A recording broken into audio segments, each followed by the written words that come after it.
السلام علیکم ورحمۃ اللہ وبرکاتہ۔ پیارے ناظرین، ہم آپ کے سامنے کچھ نیوز اپڈیٹ لے کے آئے ہیں طریقہ لبیک کے حوالے سے۔ تو سب سے پہلے جو سوشل میڈیا پر گردش کر رہی ہے کہ انس حسین رضوی صاحب کو ڈیرہ غازی خان سے گرفتار کر لیا گیا ہے اور اس پر بہت بحث مباحثہ ہو رہا ہے، تو اس کی حقیقت کیا ہے؟ دوسرے نمبر پر ہم بات کریں گے مفتی اعظم پاکستان نے جو محسن نقوی صاحب سے ملاقات کی ہے اور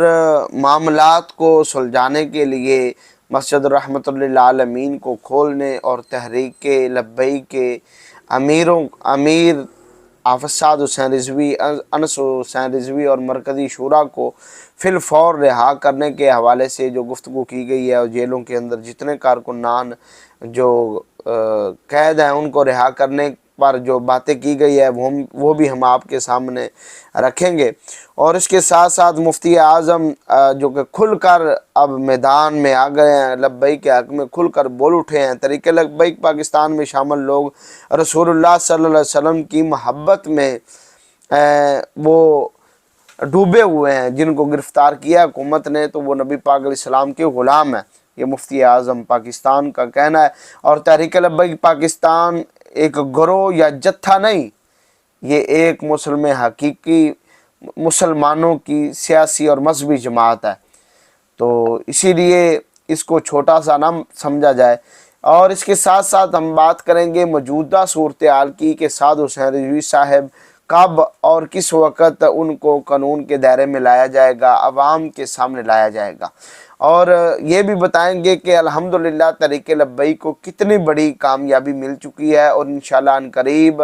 ایک بہت بڑی خوشخبری جو ہے وہ ہمیں ملنے کو ملے گی۔ مفتی اعظم پاکستان مفتی منیب الرحمان صاحب جو کردار وہ ادا کر رہے ہیں، تو انشاءاللہ ان کے تفعیل یہ ہمیں بہت بڑی خوشخبری ملے گی کہ ہمارے امیر حافظ سعد حسین رضوی، انس حسین رضوی جو ہیں وہ قوم کے درمیان ہوں گے، اپنے کارکنان کے درمیان ہوں گے۔ تو مفتی منیب الرحمان صاحب آپ نے فرمایا کہ سیاست انبیاء کرام کی میراث ہے، لہذا مذہبی جماعت کی سیاست میں حتی الامکان شعار نبوت کی جھلک نظر آتی ہے، یہ عام جماعت نہیں ہے، یہ تحریک لبیک پاکستان کے ساتھ منسلک معاشرے کا ہر طبقہ شامل ہے اس کے ساتھ، یہ مفتی اعظم کا فرمان ہے۔ آپ کہتے ہیں کہ اہل سنت ہمیشہ پر امن رہے ہیں، آج تک کسی نے ریاستی اداروں پر حملہ نہیں کیا اور نہ ہی تحریک لبیک پاکستان ایسا کوئی عمل کر سکتی ہے۔ یہ مفتی اعظم پاکستان کا کہنا ہے کہ تحریک لبیک ریاست پر کبھی بھی حملہ نہیں کر سکتی۔ اس کے ساتھ ہی مفتی اعظم کا انہوں نے یہ کالم جو ہے ساتھ ساتھ جاری کیا تھا، تو اس پر بھی انہوں نے تحریک لبیک کے حوالے سے جو ہے نا ذرائع انہوں نے جو پیش کی ہے، اور ابھی تک مرکز یا اداروں کی جانب سے اس بارے میں کوئی رپورٹ جاری نہیں کی گئی۔ باقی ذرائع یا افواہوں میں حافظ انس حسین رضوی، شفیق قصوریہ اور غازی افتخار رضوی صاحب کو گزشتہ رات ڈیرہ غازی خان سے حراست میں لے لیا گیا تھا۔ اس کی کیا حقیقت ہے یہ بھی ہم آپ کے سامنے رکھیں گے۔ تو مرکزی ذرائع کے علاوہ کسی بھی خبر پر یقین نہ کریں اور افواہوں پر ہرگز کان نہ دھریں، صرف مرکز کو فالو کریں اور آگے بھی صرف مرکز پر ہی بیانیہ شیئر کریں۔ تو پیارے ناظرین، ہم بات کرنے والے ہیں مفتی اعظم کی، جنہوں نے محسن نقوی صاحب سے ملاقات کی اور کہا کہ اہل سنت کبھی بھی ریاستی اداروں پر حملہ نہیں کرتے، اہل سنت یہ وہ جماعت ہے اور سیاست اس طریقے سے کرتے ہیں کہ انبیاء علیہ الصلوۃ والسلام کے نبوت کے جو جس طرح انہوں نے انبیاء علیہ السلام نے سیاست کی تھی اس جماعت کے اندر، ویسے ہی سیاست کے ہمیں مثالیں ملتی ہے اور ویسے ہی ان کے اندر وہ عادات پائی جاتی ہیں۔ یہ بات کے پکے ہوتے ہیں، کبھی بھی جھوٹ نہیں بولتے، اور کبھی بھی انہوں نے ریاستی اداروں پر اہل سنت نے نہ حملہ کیا تھا اور نہ ہی کریں گے۔ ٹی ایل پی کبھی بھی ریاست پر حملہ نہیں کر سکتی۔ اور حافظ انس حسین رضوی صاحب کے حوالے سے جو ڈیرہ غازی خان سے بات شیئر کی جا رہی ہے سوشل میڈیا کے اوپر کہ ان کو ڈیرہ غازی خان سے گرفتار کر لیا گیا، تو یہ بالکل فیک ہے، کیونکہ وہ پہلے ہی حکومت کی گرفت کے اندر ہیں، وہ پہلے ہی ایجنسیوں کی گرفت کے اندر ہے، تو دوبارہ ان کو کیسے گرفتار کیا جا سکتا ہے؟ تو وہ پہلے ہی حافظ سعد حسین رضوی، انس حسین رضوی صاحب وہ پہلے ہی اریسٹ کے اندر ہیں، حکومت کے ریاست کے ہاتھوں کے اندر ہے، وہ ایجنسیوں کے ہاتھوں کے اندر ہیں، قید ہے۔ اس وجہ سے یہ جتنی افواہیں پھیلائی جا رہی ہیں، آپ نے بالکل اس پر کان نہیں دھرنے۔ اور مفتی اعظم الحمدللہ کھل کر میدان میں اب آ گئے ہیں۔ انہوں نے محسن نقوی صاحب سے جو کہ ملاقات کی ہے، اور ساتھ ساتھ ہی مفتی اعظم کی ہم پوری بات ہم آپ کو سنائیں گے، تاکہ آپ جو مفتی اعظم کے خلاف لوگ جو باتیں کرتے ہیں تو وہ ان باتوں سے ہٹ جائیں۔ وفاقی وزیر داخلہ محسن نقوی کی اسلام آباد میں صدر تنظیم المدارس اہل سنت پاکستان مفتی اعظم پاکستان مفتی منیب الرحمان، صدر تنظیم المدارس اہل سنت پاکستان ڈاکٹر مفتی محمد عابد مبارک المدنی اور عالمی مبلغ اسلام علامہ لیاقت حسین ازہری سے اہم ملاقات سانحہ مرید کے سے شروع ہونے والے اہل سنت و جماعت کے خلاف غیر اعلانیہ آپریشن اور دیگر مسائل پر مفتی اعظم مفتی منیب الرحمان نے وفاقی وزیر داخلہ کی توجہ دلائی اور مسائل کو فوری حل کرنے کا مطالبہ کیا۔ مفتی منیب الرحمان نے تحریک لبیک سے غیر آئینی پابندی ختم کرنے اور شہداء اور زخمیوں کی لسٹ فراہم کرنے اور مختلف جیلوں میں قید ہزاروں مسلمانوں کی رہائی، علماء جو جیلوں کے اندر پابند ہیں ان کی رہائی، اور مسجد رحمت للعالمین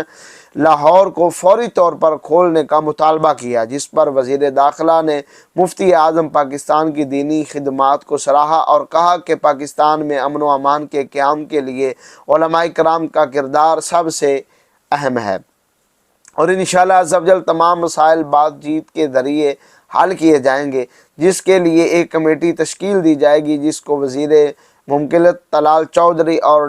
ڈاکٹر مفتی محمد عابد مبارک لیڈ کریں گے۔ پہلے فیز میں سانحہ مرید کے واقعے کے بعد مختلف جیلوں میں قید بے قصور افراد کی رہائی اور مسجد رحمت للعالمین کو نماز کے لیے مفتی اعظم پاکستان مفتی منیب الرحمان کی ذمہ داری پر کھولنے کا وعدہ کیا گیا، اور بقیہ مسائل کو دوسرے فیز میں حل کرنے کا وعدہ کیا گیا ہے۔ مفتی محمد عابد مبارک کراچی، یہ ان کا کہنا ہے کہ انشاءاللہ معاملات جو ہیں وہ بہت جلد حل ہو جائیں گے، اور تمام کارکنان متوجہ ہوں۔ بہت اہم اعلان تمام کارکنان کے نام ہے، اور جو انس حسین رضوی صاحب کے حوالے سے ہے وہ بھی آپ سماعت کر لیجئے گا، جو کہ مرکز کی جانب سے یہ مجھ تک پہنچتا ہے، اور میں آپ تک یہ پیغام پہنچانا چاہتا ہوں، اور آپ نے اس کو شیئر کرنا ہے تاکہ ہر کارکنان فیک خبروں پر مکمل کان نہ دھرے، بلکہ اپنے مرکز کو فالو کرے اور وہاں سے جو بھی پیغام آئے اس کو ہی شیئر کیا جائے۔ تمام کارکنان متوجہ ہوں۔ جیسا کہ آپ کے علم میں ہے کہ صاحبزادہ انس حسین رضوی سے متعلق خبریں گردش کر رہی ہیں، اور بظاہر یہ خبریں درست معلوم ہوتی ہیں، لیکن اس کے باوجود مرکز تحریک لبیک کی جانب سے ابھی تک اس حوالے سے کوئی باقاعدہ بیان یا تصدیق سامنے نہیں آئی۔ ایسی صورتحال میں ہم سب پر درج ذیل ذمہ داریاں عائد ہوتی ہیں۔ جب تک مرکز کی جانب سے کوئی پوسٹ یا اعلامیہ جاری نہیں ہوتا، ہمیں اپنی طرف سے خبریں پھیلانے یا پوسٹیں لگانے کا کوئی حق نہیں پہنچتا۔ کسی بھی تحریک کی طاقت اس کا نظم ہوتا ہے۔ قیادت کی اجازت کے بغیر کوئی بھی اقدام، چاہے وہ نیک نیتی پر ہی مبنی کیوں نہ ہو، انتشار اور بے چینی کا سبب بن سکتا ہے۔ سوشل میڈیا پر چلنے والی غیر مصدقہ خبروں پر جذباتی تبصرے کرنے کی بجائے خاموشی اختیار کرے اور مرکز کے حکم کا انتظار کرے۔ اس وقت بحث و مباحثہ کے بجائے اللہ تعالیٰ کی بارگاہ میں دعا کریں کہ وہ بابا جی کے صاحبزادوں کو اپنے حفظ و امان میں رکھے، انہیں استقامت عطا فرمائے، اور تحریک کو ملک کے حالات کو بہتری کی طرف پھیر دے، آمین۔ یہ تمام کارکنان کے نام اہم پیغام تھا جو ہم نے آپ تک مرکز کا پہنچا دیا ہے۔ رب العالمین تمام کو امت مسلمہ کی خیر فرمائے۔ اس کو جلدی سے شیئر کر لیجئے گا، چینل کو سبسکرائب نہیں کیا تو جلدی سے کر دیجئے گا، تاکہ ہر پیغام مرکز کا آپ تک بر وقت سب سے پہلے اس پلیٹ فارم سے پہنچتا رہے۔ سلام پہنچے۔